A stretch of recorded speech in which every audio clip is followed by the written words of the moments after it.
a government-issued photo ID. Not just a photo ID, but a piece of paper that's government-issued, that's either current or hasn't expired since the last election. Not only that, but in some states like Texas, it's a student ID, doesn't work. But a gun license, that works. So they're making it hard for a certain segment of the electorate to vote. And people say, oh, well, you need you need an ID to get Sudafed or rent a movie. But there's not a fundamental right to get Sudafed. People didn't die and bleed for the right to buy Sudafed, but they did it for the right to vote. And it's extremely important that we protect these rights. And so focusing here in Florida on the fact that you have restrictions on third parties that basically eliminate the ability of groups to register voters. The fact that you're eliminating early voting, an innovation that has reduced the long lines that have happened in Florida in 2000, 2004. The ability of voters to update their registration. You're seeing attack right here on the right to vote.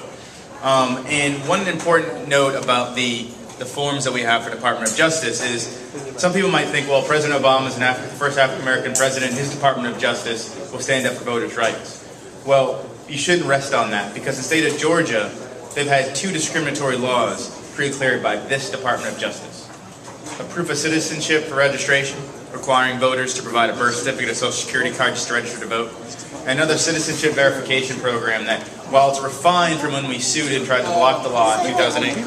I think they missed that. Say it one more time. Sorry, what was that? In Georgia. Say it one more time. Sorry. So in Georgia, as I was saying, this Department of Justice, the Obama Department of Justice, Eric Holder Department of Justice, pre-cleared 2 discriminatory laws that Georgia passed. There was a law that required voters to prove their citizenship before they registered, provide birth certificate, social security card.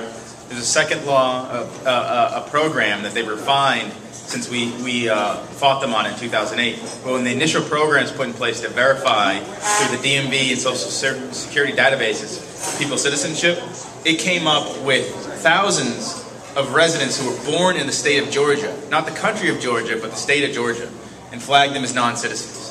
So it was a very discriminatory program. It was refined, but we don't think they did enough to really improve it. It was pre-cleared. So we need to fight on this law. We need to make a stand right here to the Department of Justice and let them know that they need to stand up for the rights of Florida voters. They need to put a beachhead and say that enough of this discriminatory legislation, we're not going to pre-clear this, we're going to stand up for voters' rights. And they need to hear from voters across the state of Florida.